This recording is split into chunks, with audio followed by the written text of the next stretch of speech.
ஜெபத்தை ஆரம்பிச்சுட்டு நம்ம என்னுடைய ஆண்டவர் ஏற்றுக்கொண்ட அந்த டெஸ்ட்மனியும் ஆண்டவருடைய தேவ செய்திக்கும் நம்ம கடந்து செல்வோம் என்று சொல்லி, உயிர் வாழும் நாட்களெல்லாம்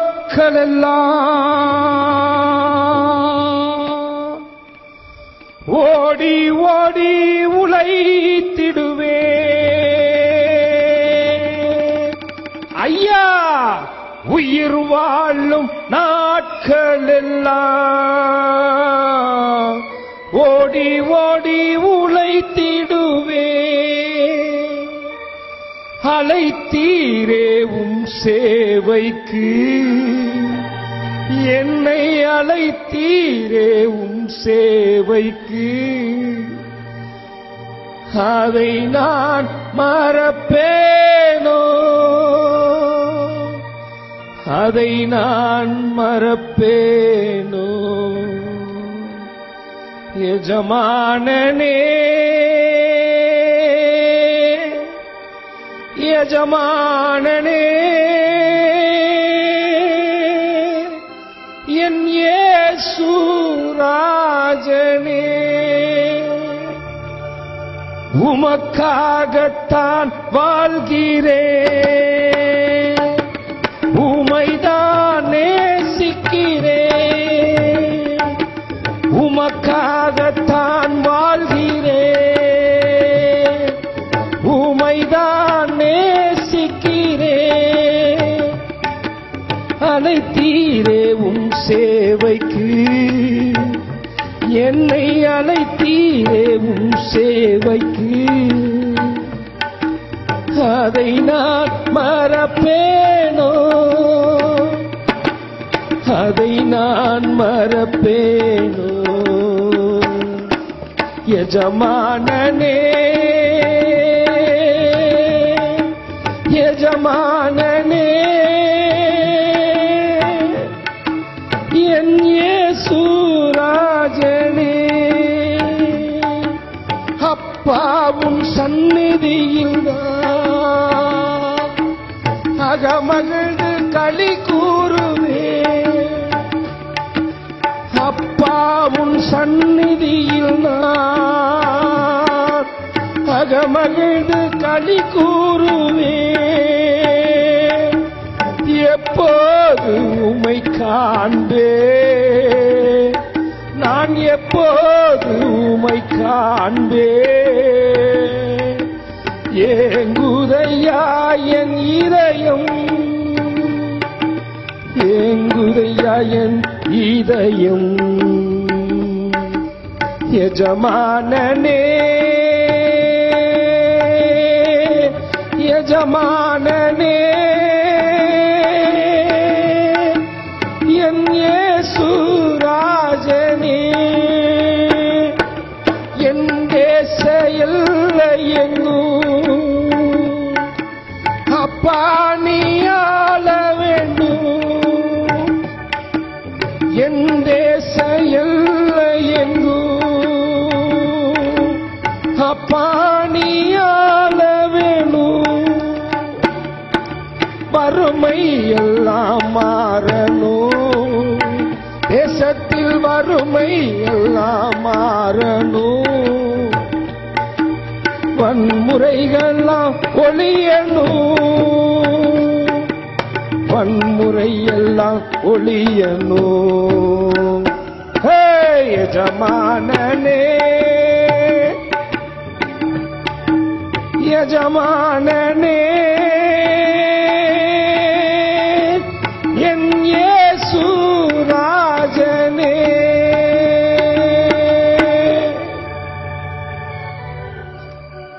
உலக ராஜ்யத்தினுடைய சீமானே, கிருபை நிறைந்த கருணாகரனே, சாரோனின் ரோஜாவே, ஏக்கத்தோடு வந்தவருக்கெல்லாம் இறங்கி அருள் செய்கிற எங்கள் இயேசு ராஜாவே, இந்த அருமையான நேரத்திலே உங்களை வாழ்த்தி வணங்குகிறோம் ஆண்டவரே. தாயின் கருவிலே அறிந்திருக்கிற தேவன் அல்லவா, என் மீது அன்பு கூர்ந்து என் கற்பனையை கைகொள்கிறவனுக்கு 1000 தலைமுறை இரக்கம் செய்கிறவனாக இருப்பேன் சொன்ன ராஜா. மனிதன் எந்த நிலையில வேணா மாறலாம் ஆண்டவரே, ஆனா நீங்க நேற்றும் இன்றும் என்றும் மாறாத தெய்வமா வந்திருக்கீங்க. எந்த நோக்கத்தோடு, எந்த கலக்கத்தோடு, எந்த வேதனையோடு, எந்த நிர்பந்தத்தோடு, எந்த கண்ணீரோடு இன்னைக்கு இந்த கூடுகையில கலந்துகிட்டாங்களோ அவர்களுக்கு சிங்காசனத்தை விட்டு ஆண்டவர் இறங்கி வந்து தேவ தூதர்களை ஒவ்வொரு நடுவிலையும் நிற்க வைத்து அவர்கள் கையில் எண்ணெயை வைத்து இன்னைக்கு வந்தவங்க வெறுமன செல்லாமல் அவருடைய கிருபையும் ஆசீர்வாதத்தையும் பெற்றுச் செல்கிற பிள்ளைகளாக இன்னைக்கு ஒரு பரிசுத்தத்தை நம் மத்தியிலே இறக்கி அவர் கிருபையை பெறுகிற பிள்ளைகளாக ஆவியானவர் நம் சமூகத்தில் வந்திருக்கிறார். ஆண்டவரே, சுவிசேஷத்தை அறிவிக்கிறதுக்கு 1000 பேர் இருக்கிறாங்க, கூட்டம் கூடுவதற்கு 8000 பேர் இருக்கிறாங்க. ஆனா உங்க வழி நடக்கிறவங்க கொஞ்சம் பேர் தான் இருக்கிறாங்க. நீங்க சொன்ன வழியில நடக்கிறவங்க ஆட்கள் குறைவாக இருக்கிறது. ஆவியானுடைய கண்ணீரை துடைத்து போடுகிற தேவன் நம் மத்தியில் அசைவாடி வந்திருக்கிறத நாம் உணர்ந்து பார்க்கிறோம். ஆண்டவரே, இந்த நிமிடம் உங்க வருகை இருக்குமானால் இங்கு கூடியிருக்கிற அடிமைகளை உங்கள் ராஜ்யத்தில் சேர்த்துக் கொள்ளுங்கள் என்று சொல்லி சாட்சியும் தேவ செய்தியும் பகிர்ந்து கொள்கிற வேளையிலே சாத்தானுடைய குறுக்கீடும் பிசாசுகளுடைய தொல்லையிலிருந்தும் எங்கள் எல்லோரையும் தேவ தூதர்களை கொண்டு காத்து ரட்சிக்க வேண்டுமாய் ஈடு இணையற்ற இயேசு ராஜாவின் பொற்பாதத்திலே துதி கன மகிமை எங்கள் ஆதங்கங்கள் அத்தனையும் வைத்து கெஞ்சியும் கொஞ்சியும் மன்றாடுகிறோம். அருமை பிதாவே, ஆமென். அல்லேலூயா, அல்லேலூயா. என் பேர் என்ன சொன்னாரு ஐயா கேட்டீங்களா? எனக்கு ரொம்ப பிடிச்ச பேர் அது. உங்களுக்கு பிடிக்குதோ இல்லையா, எனக்கு ரொம்ப பிடிக்கும் அந்த பேர். இது ஏசப்பாவோட பேர். விநாயகர் தான் விநாயகர். அல்லேலூயா. விநாயகர் தான் ஐயா விநாயகர். ஊர்ல இருக்கிற மெண்டல்லாம் தெரியாம யோசிச்சுட்டு இருக்கிறான். விண்ணின் நாயகர் தான் விநாயகர். விநாயக மூர்த்தியா பிறந்த என்ன ஆவியில கருணாமூர்த்தியா பார்த்த அழகு பார்த்த தேவன். அல்லேலூயா. யார் இந்த விநாயகமூர்த்தி? என்னடா ஒரு ஆளை கொண்டாந்து நிப்பாட்டி இந்த ஆளுக்கும் ஏசப்பாவுக்கும் என்னடா சம்பந்தம்? இப்படி பெர்னாண்டஸ் ஐயா யாரையோ கூட்டிட்டு வந்து விநாயகமூர்த்தின்னு ஒரு ஆள் பேசுறான், கோகுலகிருஷ்ணன் ஒரு ஆளை கொண்டாந்து நிறுத்தி அந்த ஆள் இங்கிலீஷ் தமிழ்ல பேசுறாரு, ஒண்ணுமே புரியலையேன்னு எல்லாரும் பார்க்கலாம். எந்த மனுஷனையும் பிரகாசிக்க செய்கிற தேவன் நம்ம தேவன். அல்லேலூயா. பாரதிய ஜனதா கட்சியில 19 ஆண்டு காலம் ஒரு கர்த்தருக்கு விரோதமான ஒரு எம்பி, அவர்கிட்ட 19 ஆண்டு காலம் உதவியாளராக இருந்தவன். என் வேலை என்ன? இந்த மாதிரி ஆராதனை கூடாரம் நடந்தா அங்கிருந்து ஒரு 10 பேரை கூட்டிட்டு வருவேன், பாரத் மாதா கி ஜெயன்னு சொல்லி ஒரு விநாயகர் சிலையை வச்சுட்டு புல்பீட்டை 10 பேர் தூக்கிட்டு போயிருவான், பாஸ்டர் ஐயா ஒரு 5 பேர் தூக்கிட்டு போயிருவான், நான் மட்டும் காணிக்கை பெட்டியை தூக்கிட்டு போனாலு. அப்பேற்பட்ட விநாயகமூர்த்தி. எங்கேயுமே இந்த சர்ச்சை இருக்கக்கூடாது. என் வேலை அதுதான். எங்களுக்கு 10 பேரை வச்சு சர்ச்சை அடிச்சுன்னு இருக்கிறதா எங்க வேலை. சர்ச்சே இருக்கக்கூடாது. இந்த நெஞ்சில் எழுதியிருப்பேன், இந்துக்களாக இருப்போம் இந்துக்களாக மடிவோம்னு சொல்லி பச்சை குத்தின விநாயகமூர்த்தி. ஒரு கொலை குற்றவாளியாக 2 ஆண்டு காலம் ஜெயிலில் இருந்த விநாயகமூர்த்தி. கிறிஸ்துவுக்கு விரோதமா 19 கேஸ் என் மேல போட்ட விநாயகமூர்த்தி. கிறிஸ்துவ கண்ணாடியில பின்னால வசனம் எழுதுனா கல் எடுத்து அடிச்ச விநாயகமூர்த்தி. நம்ம ஆண்டவர் சாதாரண ஆண்டவர் இல்லைங்க. ஒரு மனுஷன் இங்க தூக்கணும்னு நினைச்சா 2 கான்செப்ட்ல தூக்குவாரு. அதைத்தான் இன்னைக்கு நமக்கும் சொல்லி கொடுத்துட்டு போயிருக்காரு. ஒன்னு நோயை கொடுத்து தூக்கிட்டு வந்துருவாரு, இல்லைன்னா பேயை கொடுத்து தூக்கிட்டு வந்துருவாரு. நோய்க்கும் பேய்க்கும் அடங்காத ஊருக்குள்ள உண்டா? எவனா இருந்தாலும் இங்க வந்தா தான் குணமாகும். நான் பார்த்த வரைக்குமே சொல்றேன். அப்படி இந்த விநாயகமூர்த்தியை பார்த்தார். ஒரு பெரிய நோயை கொடுத்து எப்படி பவுலடியாருக்கு கண்ணை பிடுங்கிட்டு விட்டாரோ, அந்த ஆள் 3 நாள் கழிச்சு இது வேலைக்கு ஆகாது, இனி அவர் பைபிளை தூக்கினா தான் கதைக்காக, அதுக்கப்புறம் தான் அவருடைய வாழ்க்கையை. அப்பேற்பட்ட விநாயகமூர்த்தி ஓடிக்கொண்டிருந்தேன். ராமர் பட்டாபிஷேக நிகழ்ச்சிகளை தலைமை தாங்கி 1000 பேரை கூட்டிட்டு போனவன் நான். ராமநாதர் சுவாமி கோவிலுக்கு அந்த விநாயகமூர்த்தி ஆண்டவர் பார்த்தார். எந்த உதடு ராமரை பத்தி பேசுச்சோ அதே உதடு இன்னைக்கு ரோமரை பத்தி பேசுற அளவுக்கு ஆண்டவர் உயர்த்திட்டாரு. எங்க கொண்டாந்து நிறுத்தினாரு பாருங்க.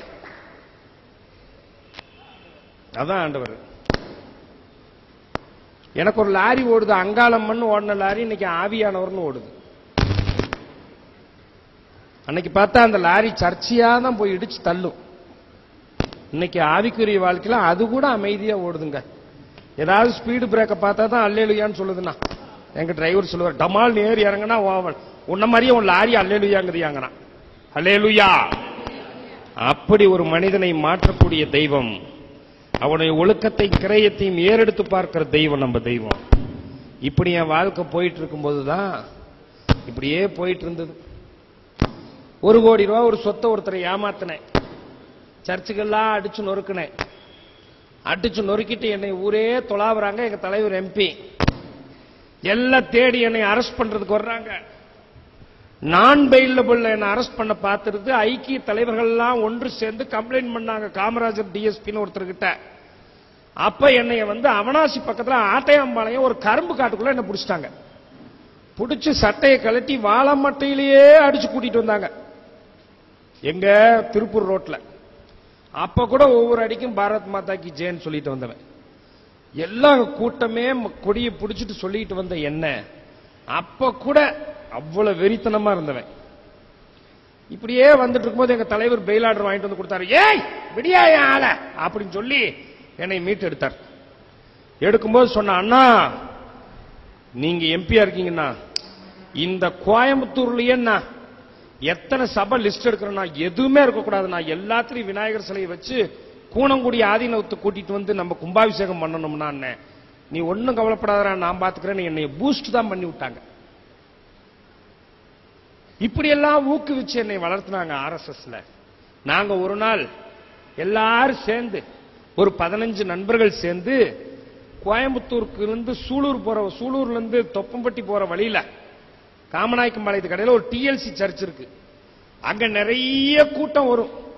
ஒரு 1000 பேர் கூடுவாங்க ஞாயிற்றுக்கிழமை. எங்களுக்கு எல்லாத்தையும் அடிச்சு நொறுக்கிறோமே, இதை மட்டும் ஏன் காலி பண்ண முடியல? என்ன நொறுக்கி போட்டு வந்தாலும் சரி, தீய வச்சுட்டு தான் மறுநாள் ஆரம்பமாயிருது இந்த ஆராதனை. என்ன காரணம் தெரியாம நாங்க ஒரு 10 பேர் பைக் எடுத்துக்கிட்டு யமாஹா பைக்ல வெள்ளிங்கிரி ஜான் இன்னைக்கு வெள்ளிங்கிரி அவன் ஜான் வெள்ளிங்கிரியா வந்துட்டான் எங்களோட. மணி இன்னைக்கு எபினேசர் மணியா ஓடியான்ட்டான். குமார் இன்னைக்கு ஜான் குமாரா ஓடியான்ட்டான். எல்லாருமே 16 பேர் ஆண்டவர் எடுத்துட்டு 4 பேர் செத்து போனான். இந்த 16 பேர் என்ன பண்ணோம், பைக் எடுத்துட்டு போய் ஒரு ஆலமரம், ஒரு பக்கத்து ஊர், எங்க ஊர் பக்கத்துல ஒரு விநாயகர் சிலையை பேத்து எடுத்து சாக்குள்ள போட்டு நேரா சனிக்கிழமை நைட்டு போய் பூட்டை டிஎல்சி சர்ச் பூட்டை உடைச்சு புல்பீட்டெல்லாம் எடுத்து மூளையில போட்டு சிலையை அங்க வச்சு கீழே இலையை விரிச்சு வெத்தலை பாக்கு பழம் சூடத்தை வச்சு விட்டு நாங்க ஓடியான்ட்டோம். ஜனங்க 6 மணிக்கு வந்து அலறிட்டு ஓடட்டும் சொல்லி போய் ஆலமரத்தில் உட்கார்ந்து வேடிக்கை பார்க்கிறோம் குடி போதையோட. இந்த வேலையை பண்ணிட்டு 12 மணிக்கு ஆலமரத்தில் பரணை போட்டு உட்கார்ந்துருக்கோம். காலையில உங்களை மாதிரி ஜனங்க வந்தா பதறிட்டு ஓடுவாங்களேன்ட்டு. எங்க ஊருக்கு பக்கத்துல ஒருத்தன் 10 பேர் சேர்ந்து ஒரு புல்பீட்டை கட்டி அவன் ஒரு விநாயகர் சிலையை பிரதிஷ்டை பண்ண போறான். அதே நாள்ல அவன் பேரூர் ஆதீனத்தை கூட்டிட்டு வந்து பிரதிஷ்டை பண்ண போறான். அப்போ ஆண்டவருக்குள்ள இடையில ஏற்றவங்களுக்கு தெரியும், எல்லா சாமியும் செஞ்சு வச்சிடலாம், விநாயகரை மட்டும் திருடிட்டு வந்து வைக்கணும்பா. அப்புறம் பார்த்து போட்டு இவன் என்ன பண்ணா, ஒரு சாக்கு தூக்கிட்டு அவன ஒரு 15 பேர் சேர்ந்து காமநாயக்கம்பாளையம் விநாயகர் திருடுறதுக்கு வந்தவன் மழை வந்துருச்சு. மழை வந்துருச்சேன்னு டிஎல்சி சர்ச் தான் மலைக்கு ஒதுங்கிறதுக்கு அருமையான இடம், போய் ஒதுங்கி நின்னான். ஒதுங்கி நின்ன உடனே இன்னொருத்தங்கிட்ட கேட்கறான், கண்ணா டே நாகராஜ் ஏதாவது சிலையை தேடி வந்தேன், இப்படி மழை கொட்டுதே அப்படின்னு சொல்லி பைக் நிறுத்திட்டு போனவன், சரி கொண்டு வந்த சரக்குத்தான் கொஞ்சம் ஊத்தேடான்னா. டம்ளர் இல்லையேன்னு இவன் கேட்க, டீ இந்த சர்ச்சுக்குள்ள ஏதாவது டம்ளர் இருக்கும், தண்ணி குடிக்கிற கப்பு இருக்கும் பார்க்கலான்னு ஜன்னலை திறக்க, டேய் என்னடா இது உள்ள விநாயகர் சிலை இருக்குதுன்னா, ஆஹா நம்ம ஊரே தேடினமேடா இங்க இருக்குதேன்னா அவனே பூட்டை கலட்டி உள்ள வந்து சிலை எடுத்து சாக்குள்ள போட்டு பாடுறா, ஏசுநாதர் விநாயகரையும் கொடுத்து தெத்தலை பாக்கு தாம்பாள தட்டியும் கொடுக்கிறாருன்னு அதையும் தூக்கி உள்ள போட்டுட்டு புல்பீட்டை தூக்கி நேரா வச்சுட்டு ஏசுநாதர் வாழ்கன்னு எழுதிட்டு கிளம்பிட்டான். நாங்க 6 மணிக்கு விடியும் பாக்குறோம், விடிஞ்சும் போச்சு. ஜனங்க 10 பேரா உள்ள போறாங்க. எப்பயும் போல பாட்டு நடக்குது, அன்பு கூறுவேன் இன்னும் அதிகமாய். இது என்னடா அன்பு இன்னும் அதிகமா போகுதுன்னு நான் இவனுகிட்ட சொல்றேன், டேய் விநாயகர் வச்சீங்களா வேற கல்ல கழிச்சுட்டு வந்தீங்களாடா அப்படின்னு அவனுங்களை மிரட்டுறேன். நான் எந்த நிலைமையில தான் நடக்குது என்னன்னு தெரியல. விநாயகர் மூர்த்தின்னு போய் பார்த்தா உக்காந்த இடத்துல விரட்டக்கூடிய தெய்வம் யா நம்ம தெய்வம். அல்லேலூயா. எப்பேற்பட்டவன் வந்தாலும் சரி, உக்காந்த இடத்துல ஆண்டவரை அள்ளி தூக்கி போடுற தெய்வம் நம்ம தெய்வம்யா. அல்லேலூயா. இப்படி எல்லாம் செஞ்சு தோத்து போய் கடைசியில நொந்து போய் என்ன பண்றேன், என்னை நான் பெயிலபிள் அரெஸ்ட் பண்றதுக்கு தேடுறாங்க. எங்க தலைவர் என்னன்ட்டாரு, எப்படியாவது நீ போய் 10 நாளைக்கு டெல்லியில போயிடுறா அப்படின்னு சொல்லி எனக்கு ஒரு எப்ப பாரு குடி போதையில் எங்க மனைவி அடிச்சு கொள்றது தான் வேலை. எங்க மனைவி படுத்தின பாடு ஒரு ஹிஸ்டீரியா பேஷண்ட் மாதிரி. மெழுகுவர்த்தி தலையில கொளுத்தி வச்சு அதுல உருகி ஆனந்தப்பட்ட பாவி நான். எங்க மனைவி நொந்து கிடக்குது வீட்டுல. டைவர்ஸுக்கெல்லாம் போய் எவன் டைவர்ஸ் கேஸ் கூட எடுக்க மாட்டேங்கிறான். அப்படி கிடக்கும்போது 10 நாளைக்கு வெளியூர் போயிட்டு வாடா, ஒரு 8 நாளைக்கு உன்ன துணிமணி எடுத்துட்டு போயிட்டு வா, உன்னை அரெஸ்ட் பண்ணிடுவாங்க, நான் அதுக்குள்ள பெயில் வாங்கிடுறேன்ட்டு நேரா துணியெல்லாம் எடுத்துட்டு வர்றதுக்கு வர்றேன். அப்பதான் முத நாள் ஒரு பாஸ்டர் அடிச்சு துவசம் பண்ணி கோமா நிலைமையில கிடக்கிறார் ஆஸ்பத்திரியில. நேர போய் எங்க வீட்டுல துணிமணி எடுக்க போகும்போது எங்க வீட்டம்மா குற்றுயிரா கிடக்குது. ஏம்மா ஏய் அப்படின்னு நான் இந்த மாதிரி 10 நாளைக்கு நான் 8 நாளைக்கு வெளியூர் போறேன், துணிமணி எல்லாம் எடுத்து வை அப்படின்னு. குற்றுயிரா கடந்த பொம்பளை 10 நாள் 8 நாளைக்கு வெளியூர் போறணும்னா சிட்டா பறக்குது துணி எடுத்து வைக்கிறதுக்கு. எப்படியோ ஓரியாட்டம் இல்லாம இருந்தா சரி அப்படின்னு. மாமா ஒரு 10 நாளைக்கு துணிமணி வைக்கட்டுமா, உன்னை 8 நாளைக்கு தானே வைக்க சொன்னேன்னு துணியெல்லாம் எடுத்து வச்சுட்டு வெளியே வர்றேன். அந்த அடிச்சு போட்ட பாஸ்டர் டிஸ்சார்ஜ் ஆகி வராரு. இன்னைக்கு அவர் தான் என்னுடைய போதகர் ஐயா, எங்க சபை போதகர். அப்படியே வராரு. வந்தவர் நேரம் வந்தவர், யோ என்னையா சொல்ற, நீ போயிட்டு வரும்போது மனம் திரும்பி இயேசு கிறிஸ்து யார் என்று தெரிந்துட்டு தான் அந்த ஊருக்கு வருவனர். என்னையா யாருக்கிட்டயா வந்து சொல்றேன்னு போட்டு அடிச்சு பின்னி எடுத்துட்டு அந்த கடைசி வீட்டுல சாந்தின்னு ஒரு அக்கா வரும். ஐயோ அண்ணா அண்ணா அண்ணா விட்டுருங்கண்ணா அப்படின்னு சொல்லி காரி துப்பி அப்படியே அனுப்பிச்சு மறுபடியும் ஆஸ்பத்திரிக்கு போயிட்டாரு. நான் ட்ரெயின் ஏற மாட்டேன்.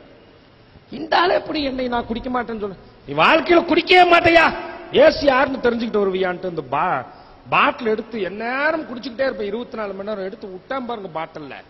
மண்டையில் அடிபட்டு அவருக்கு மண்டை உடஞ்சு போச்சு. 24 மணி நேரம் குடிக்கிறவன், 48 பாக்கெட் சிகரெட் குடிச்சவன் நேர ட்ரெயின் ஏறி வந்த அடிச்சுட்டு மெட்ராஸ்ல வந்து இறங்கி சென்ட்ரல் ரயில்வே ஸ்டேஷன்ல இப்ப ஆண்டவருக்குள்ள வந்து கையை நீட்டினா நல்லா நிக்குது. அன்னைக்கெல்லாம் ஆடிக்கிட்டே இருக்கும், ஒரு பெக்க போட்டா தான் நிக்கும். சென்ட்ரல் ரயில்வே ஸ்டேஷன்ல வந்து இறங்கி நேரா போய் ஒரு 1200 ரூபாய் கொடுத்து ஒரு பாட்டில் வாங்கினேன். வாங்கிட்டு அப்படியே அந்த பக்கம் போனீங்கன்னா பிரியாணியா விற்பாங்க மோர் மார்க்கெட்ல. அந்த லைன்ல இப்ப எடுத்துட்டாங்க. அப்பெல்லாம் பிராந்தி கடையா தான் இருக்கும், பிரியாணி கடையா இருக்கும். அண்டாவில் பிரியாணியே விற்பாங்க. அங்க போய் அதுல ரகரகமான பிரியாணி விற்கும். Abraham item, Isaac item, Peter item எல்லா ஐட்டமும் இருக்கும். அதுல ஒரு பிரியாணி போட்டதை வாங்கி போட்டுட்டு நேரா புறப்பட்டு ட்ரெயின் ஏறிட்ட. கிராண்ட் ட்ரங்க் எக்ஸ்பிரஸ் என் வாழ்க்கையில மறக்க முடியாத ரயிலுங்க. அதுல போய் S7 கோச்ல lower, middle, upper, side lower, side upper. எனக்கு சைடு லோயர் பெர்த். உட்கார்ந்துருக்கேன். ட்ரெயின் போக ஆரம்பிச்சது. அப்புறம் அங்கிருந்து ஒரு ஆள் வந்தார் நடந்து வந்து, சாரி சீட்டுனாரு, பேக் எடுத்துக்கிட்ட உட்காந்துட்டார். இருட்டானா மடிச்சு போட்டா கீழே ஒரு ஆள் படுத்துக்கலாம், மேல ஒரு ஆள் படுத்துக்கணும். எனக்கு மேல அப்பர் பெர்த். உட்காந்து ஒரு ட்ரெயின்ல போயிட்டு இருக்கிறேன். இவர் மொல்ல கேட்டார், ஐயா நீங்க எந்த ஊர்ல இருந்து வர்றீங்க? கோயம்புத்தூர்ல இருந்து வர்றேன்னு. எந்த ஊர் போறீங்க அப்படின்னா, டெல்லிக்கு போறேன் ஐயா அப்படின்னு. உங்க பேர் என்னன்னாரு, விநாயகமூர்த்தின்னு. உருவத்து வசத்துல என்ன பண்றீங்கன்னாரு, இன்னார்கிட்ட இருக்கிற அப்படின்னு. நான் இந்த ஆள் கேட்கறானே, 3 நாள் ட்ரெயின்ல போறது, கொட்டுது மழை. சரி இந்த ஆளுகிட்ட நம்ம கேட்போம், எந்த ஊருக்காரன்னு பார்ப்போம்ட்டு. ஏனுங்க நீங்க எந்த ஊர் அப்படின்னு. அவர் என்னன்னாரு, நான் மெட்ராஸ் தாங்க, நான் ஆந்திரா மாநிலம் குண்டூர்ல இறங்கிடுவேன், அதுக்கப்புறம் நீங்க 3 நாள் பிரயாணம் பண்ணி போகணும்னாரு. அப்படியா சரி, உங்க பேர் என்ன அப்படின்னு. என் பேரு டேனியல். டக்குன்னு திரும்பிட்டேன். டேனியலா? அந்த ஆள் தான் கேட்டாரு, ஐயா சாப்பிட்டியா? வாயா வாய மூடிட்டு. டேனியலா? இப்பதான் ஒருத்தங்கிட்ட ஓரியாட்டம் கட்டி வந்திருக்கிறேன், வந்த இடத்துல டேனி கொன்னே போடு, போய போடியா பெருத்த. ஏன்னா இருக்கே ஆகல பெருத்து, போடியா பெருத்த போடியான்னு பெருத்த போட சொல்லியாச்சு. அந்த ஆளுக்கு ஒண்ணுமே புரியல. என்னையா பேரத்தான் சொன்ன, பேயறிஞ்ச மாதிரி வர்றியா அப்படின்னு. போடு பெருத்த, கீழே படியான்ட்டு நான் மேல போய் படுத்துக்கிட்டேன். இப்ப ட்ரெயின் போயிட்டு இருக்குது. இந்த பாட்டில் எடுத்து குடிக்கிறதுக்கு எடுக்கிறேன். இந்த ஆளு பைபிள் வாசிக்கிட்டு என்னையே பாக்குறாரு. இந்த ஆளுகிட்ட போய் ரகலை பண்ண முடியாது. இறங்கி வாங்கி ஒரு குத்து குத்துனான்னு பாத்ரூமுக்கு போறேன் குடிக்கிறதுக்கு. எந்நேரம் குடிச்சுக்கிட்டே கிடக்கணுமே. பாத்ரூம்ல இந்த ஃபுல் பீட்ல பாத்ரூம், அந்த ட்ரெயின் கம்பார்ட்மெண்ட்ல பாத்ரூம் திறந்து தாப்பால் போட்டு, இந்த ஃபுல் பீட் சைஸ் தானே இருக்கு, அந்த ட்ரெயின் ஆட்டத்திலையும் நேரா நின்று பேலன்ஸ் பண்ணி இந்த பாட்டில் எடுத்து, பழைய பாவ வாழ்க்கையிலிருந்து ஆண்டவருக்குள்ள வந்தவங்களுக்கு தெரியும், கீழே ஒரு தட்டு தட்டி தான் மூடி ஓபன் பண்ணணும். நிறைய பேர் சிரிக்கிறீங்களே, பரவாயில்ல. கீழே ஒரு தட்டு தட்டி இந்த மூடி ஓபன் பண்ண மூடி தனியா வந்துருச்சு. மூடி தனியா வந்துருச்சேன்னு இப்படி வச்சுட்டு குடிக்கிறதுக்கு போற நல்ல ஸ்பீட்ல அப்படி ஒரு ஜர்க்குல அப்படியே கை நழுவி இந்த பாட்டில் குழியிலேயே விழுந்துருச்சும்மா. அத பாத்ரூம் குழியிலே. ஐயா, வீடா கருமத்தை கழுவினாலே எடுத்து குடிக்கிறதுக்கு 1200 ரூபாய் போட்டு வந்து இந்த பாட்டில் இப்படி குழியில விழுந்துருச்சேன்னு வேதனையோடு வந்து உட்கார்ந்தேன். வாங்கியிருந்தாலும் ஒரு குத்து இல்லாம ஆகி போச்சு. ரயில் குண்டூர்ல போய் நின்னுது. குண்டூர்ல இருந்தாலும் இறங்கி போயிருச்சு. நான் போய் என்ன பண்ண, டிடிஆர் கேட்டேன், எவ்வளவு நேரம் ட்ரெயின் நிக்கும்னா, அரை மணி நேரம் 20 நிமிஷம் நிக்கும்னா, குடுன்னு ஓடி போய் ஒரு 1500 ரூபாய் கொடுத்து ஒரு பாட்டில் வாங்கிட்டு வந்துட்டேன். வாங்கிட்டு வந்து 2வது நாள் ட்ரெயின் ஓடுது. 2 நாள் நான் குடிக்கல, 24 மணி நேரம் 19 வயசுல இருந்து குடிக்க ஆரம்பிச்சவன். இப்படி இருக்கிற நேரத்தில் இந்த பாட்டில் வாங்கிட்டு வந்து பத்திரமா வச்சிருந்த ஒரு வயசானவர் வந்தார். கண்ணாடி போட்டு உட்கார்ந்தார். என் இடம்னாரு, உட்காருங்க. நான் இவரையே பார்த்தேன். இந்த ஆள் பேக் எடுத்தார். பேக் எடுத்து ஒரு ஜிப்பை திறந்தார். அதுல இருந்து ஒரு துணி எடுத்து விரிச்சு வச்சு உட்கார்ந்தார். அவன் வேட்டி கீட்டி அழுக்காயிரும்னு உட்கார்றாருக்குன்னு நான் நினைச்சேன். 2வது ஒரு ஜிப் அறையை திறந்தார். ஒரு பெரிய லென்ஸ் எடுத்தார். நான் நினைச்சேன் ஒரு சோசிக்காரர் பாராட்டு அவர் லென்ஸ் கின்ஸ் வச்சிருக்கிறாருன்னு நினைச்சு நான் நினைச்சேன். 3வது என்ன பண்ணாரு, ஒரு ஜிப்பை திறந்து ஒரு பைபிள் எடுத்து வாசிக்க ஆரம்பிச்சிட்டாருமா. அந்த லென்ஸ் பார்த்தேன். ஓ, இந்த சீட்டு இவங்களே அலாட் பண்ணிட்டாங்களாட்டு இருக்குது, நம்ம இந்த பொழப்பே ஆகாதுன்னு பாட்டில் எடுத்துட்டு ஒரு துண்டு எப்பயும் காவி துண்டு போட்டிருப்பேன், ஒரு ருத்ராட்ச கொட்டை அணிஞ்சிருப்பேன். இதை தூக்கிட்டு நேரா பாத்ரூமுக்கு போனா, ஐயோ இந்த பாத்ரூம்ல தான் உடஞ்சு நாசமா போச்சு, இந்த பக்கம் பாத்ரூமுக்கு போவன்ட்டு இந்த பக்கம் பாத்ரூம் வந்தேன். வந்தவன் தாப்பால் போட்டு இந்த குழியை தள்ளி நின்னுட்டேன். இப்ப கண்ணை மூடி எடுத்துட்டு பாட்டில தட்டி திறந்தேன். அது கண்ணாடி பாட்டிலாச்சா, பாட்டில் அந்த மூடி சுத்திருச்சு. மூடி சுத்திருச்சுன்னா நாங்க அந்த நாட்கள் என்ன பண்ணுவோம், இப்ப பல்லுல கடிச்சு இப்படி திருகுவோம். அப்படி திருகுனா நரக்கன் கட்டாயம் துகள்கள் பூரா உள்ள போயிருச்சு, கண்ணாடி துகள்கள். ஐயோ, அந்த கண்ணாடி துகள் எல்லாம் உள்ள போயிருச்சே, நீ இப்படியே குடிச்சா கடலை குத்தி செத்து போயிருவோமே அப்படின்ட்டு உள்ள ஒரு ஆராய்ச்சியே நடக்குது. இந்த ட்ரெயின் ஆட்டத்திலையும் நான் எப்படி குடிக்கிறதுன்னு. அப்புறம் இந்த பிசாசு அருமையான யோசனை எல்லாம் அப்பப்போ அள்ளி விடுவான், டக்கு டக்கு டக்கு டக்குன்னு. அப்புறம் ஒரு யோசனை தோணுச்சு, இந்த துண்டை எடுத்து இந்த முனையை ஒண்ணு கட்டினேன், இந்த பக்கம் துண்டு முனையை ஒண்ணு கட்டினேன், டவல் எடுத்து வடிகட்டி குடிக்க. மீன் பிடிக்கிற தம்பிமார்கள் மாதிரி வாயில புடிச்சுக்கிட்டு இந்த ட்ரெயின் ஆட்டத்திலையும் துண்டை ஆடுது. மேல இருந்து ஊத்துனா இந்த துகள் மேல இருந்துக்கும் கீழே புடிச்சு, ஐயோ கீழே ஒரு கப்பு வேணுமேனு திரைச்சலை தொங்குற மாதிரி துண்டு தொங்க விட்டேன். இப்ப எப்படியாவது ஒரு கப்பு வேணுமேனு யோசிச்சேன். வெக்கத்தை விட்டு சொல்றேம்மா, கால் கழுவுறதுக்கு செயின் போட்டு ஒரு கப்பு வச்சிருப்பான், அந்த கப்பை ஒரு அத்து வாயில புடிச்சுக்கிட்டு கீழே புடிச்சுக்கிட்டேன். கப்பு செயினோட தொங்குது, கரும்பு குடிச்சாகணுமேன்னு சொட்டுச்சு. காவாசி முக்காவாசி நிறைஞ்சிச்சம்மா. ரயில் தண்டவாளத்துக்கு தண்டவாளம் மாறிச்சு, கப்பு துண்டெல்லாம் அதே குழியில போயிருச்சம்மா. ஐயான்னு 4 நாள் நான் குடிக்கல. 5வது நாள் ட்ரெயின் போயிட்டு இருக்குது. நாக்பூர்ல எங்க சங் பரிவார் இயக்கத்தை சேர்ந்த மாலக்கொண்டையான்னு ஒருத்தர் இருக்கிறான். அவனுக்கு கூப்பிட்டு, அப்பா நான் 4 நாள் ஆச்சப்பா குடிச்சு, என் வாழ்க்கையில் இப்படி இருந்ததில்லை, வந்தவன் பூரா அந்த சீட்டை இவனுங்களே அலாட் பண்ணிட்டாங்களாட்டிருக்கு, போன உடனே அந்த பாஸ்டர் கொன்னு சமாதி பண்ணாதான் எனக்கு மனசு தீரும், நீ ஒரு பாட்டிலோட இருக்க, நீ நாக்பூர் ரயில்வே ஸ்டேஷன்ல நின்று. நாக்பூர் ரயில்வே ஸ்டேஷன்ல அந்த ஆள் வந்தாரு, குவார்டர் பாட்டில் வாங்கிட்டு வந்து என் சீட்ல உட்கார வந்த, இந்த பைபிள் இறங்கி போயிருச்சுங்க. எனக்கு பதில் என் சீட்ல ஒரு யூத் உட்கார்ந்து இருந்தான், அவருக்கு பதில். நான் பார்த்தேன், முதல்ல இந்த பையன் அந்த கோஷ்டியான்னு கண்டுபிடிக்கணும். What is your name? திட்டீர்னு மை நேம் இஸ் ராஜ்குமார் அப்படின்னா. அப்பாடா, இப்பயாவது ராஜ்குமார்னு ஒருத்தன் வந்தானா, வேற ஆர் யூ கோயிங் நவ் ராஜ்குமார்னே. அவன் சொன்னா, நான் தமிழ்நாடு தான், தமிழ்லயே பேசுங்கன்னா. சரி, நீங்க எந்த ஊர் அப்படின்னு. விருதாச்சலம்னா. இங்கேயாண்டா யாருன்னு. அவன் சொன்னா, எங்க நண்பரை பார்த்துட்டு போறேங்க. என்ன எந்த ஊர் போறேன்னு. நான் ஆக்ரா போறேன் சார். நான் ஆக்ரால ஏதாவது தொழில் பண்றியான்னு. இல்ல சார், நான் ஆக்ரால இறங்கி பீகார் போறேன்னா. பீகார்ல ஒன்னு என்ன வேலை பாக்குறேன்னு. பீகார்ல பைபிள் காலேஜ் படிக்க போறேன்னா பாரு அவன். அதான் அவங்க கூட அதோட பேச நிறுத்திட்டேன். அவன் தான் கேட்டான், ஆக்ரா எப்போ வரும்னா. இப்பயே வந்தா பரவாயில்லன்னு. நேரா வண்டி ஆக்ரால நின்னுச்சு. அப்புறம் டெல்லி போய் நின்னுச்சு. இந்த பாட்டில் இங்க போனா உடையுது, அங்க போனா உடையுது. நேரா அங்க போய் ஒரு கடையில டம்ளர் வாங்கி ஊத்துனேன். ஒரு கரை என்ன வந்து பிடிச்சது. சலோ கோட்மே ஜாவுன்னா போலீஸ்காரன், டெல்லி போலீஸ். ஏன்டா என்னை பிடிக்கிற அப்படின்னு அந்த பாட்டில் ஊடி மூடியில ஜோப்ல போட்டு வச்சான். ஓ நடடா கோர்ட்டுக்கு, நான் எதுக்குடா பிடிக்கிறேன், நேத்து பிடிச்சிருந்தா விட்டுருப்பேன், நாளைக்கு பிடிச்சிருந்தா விட்டுருப்பேன், இன்னைக்கு குடிச்சதுனாலதான் பிடிக்கிறேன். ஏன்னு கேட்டேன். இன்னைக்கு காந்தி ஜெயந்தி, எவனும் பப்ளிக்ல குடிக்க கூடாது, நட ஸ்டேஷனுக்குன்னு அவன் கொண்டாந்து மொபைல் கோர்ட் பஸ்லயே ஜட்ஜு முன்னாடி போய் பாட்டில் வச்சான். ஒரு டிரான்ஸ்போர்ட் பஸ்லயே கோர்ட் வச்சிருக்கான். அந்த பாட்டில் வச்சான். அந்த மூக்க பிடிச்சிட்டு 2000 2000 பைன் கட்டிட்டு, பைன் தான் கட்டிட்டு இந்த ரசீது பாட்டில் கொடுங்க. இல்ல இன்னைக்கு கடை இருக்காது, எனக்கு வேணும்னு ஜோப்பில் போட்டு போயிட்டான். வேதனையோட நான் 6 நாள் குடிக்கல. ரயில் 6 நாளா லேட்டா போகுது. எந்த அதிகாரியை பார்க்கணுமோ அந்த அதிகாரி போய் பார்த்தேன். 7வது மாடி இன்டர்நேஷனல். எங்க தலைவர் அந்த அதிகாரியை பார்த்து செக் வாங்கிட்டு வர சொன்னாருன்ட்டு அவரு பெல் அடிச்சேன். கதவு திறந்து விட்டாங்க. ஆபீஸ்ல போனேன். ஐயா நான் கம்மிங் ஃப்ரம் திருப்பூர் ஐயா, இந்த மாதிரி ராதாகிருஷ்ணன் அனுப்பிச்சு வச்சாரு, எங்க செக் வேணுமே, என்ன வாங்க உட்காருங்கன்னாரு. செக்க கொடுத்தாரு. கையெழுத்து போட சொன்னாரு. கையெல்லாம் நடுங்குச்சு. ஏயா இப்படி நடுங்குது உடம்பெல்லாம். நடந்த கதையை பூரா அவர்கிட்ட சொன்னேன்.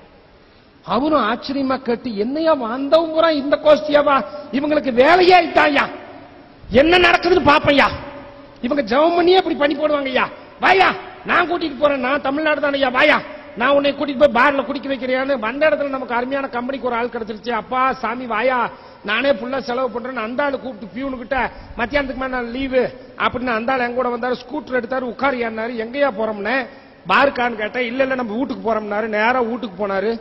வீட்டுக்கா? ஐயோ அந்த அக்கா இருப்பாங்களே அப்படின்னு. அந்த ஆள் என்னங்கிறான், அந்த அக்காலும் குடிப்பாங்கிறான்.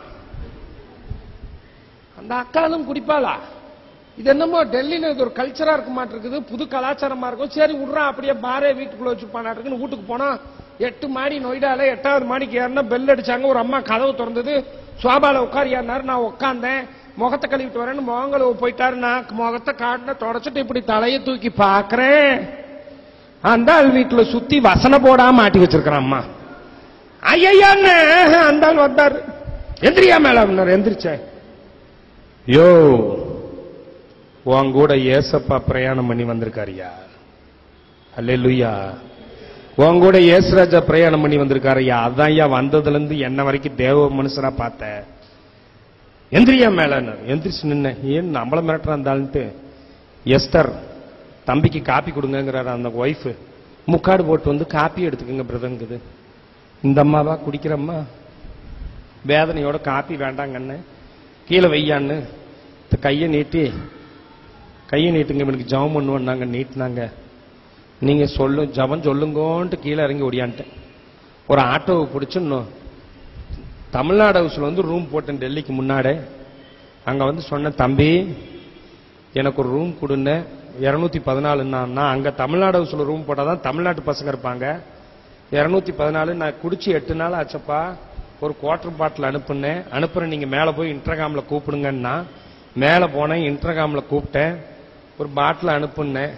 அவன் சொன்னா, அண்ணா கோவப்படாதீங்க, நம்ம லாட்ஜில் மொத்தம் 12 பேர் வேலை செய்யறான். 6 பேத்துக்கு சிக்கன் குனியா, மிச்சம் 3 பேர் தான் இருக்கான். 3 பேத்துல மிச்சம் 6 பேத்துல 3 பேர் அவுட்டோர் போயிட்டான். மிச்சம் 3 பேர் தான் இருக்கான். 3 பேத்துல 2 பேர் பக்கத்து ரூமுக்கு சாப்பாடு வாங்க போயிட்டான். என் பக்கத்துல ஒரே பையன் தான் இருக்கிறான். அவன் ஒரு கிறிஸ்துவ பையன். அவன் பேரு சார்லஸ். இந்த வேலையை செய்ய மாட்டான்ட்டான். நான் இங்க ஒரு நாசமா போனவன் இருக்கிறேன்னா அப்படின்னேன். சரி அவனை தால் ஃப்ரையும் சப்பாத்தியும் வாங்கிட்டு வர சொல்லுன்னு. சரின்னா நான் போய் குடுகுடுன்னு பாட்டில் வாங்கிட்டு வந்து டம்ளர்ல ஊத்தி வச்சிருக்கிறேன். இவன் வந்து பெல் அடிச்சான். கதவு திறந்திருக்கு வாயான்னு.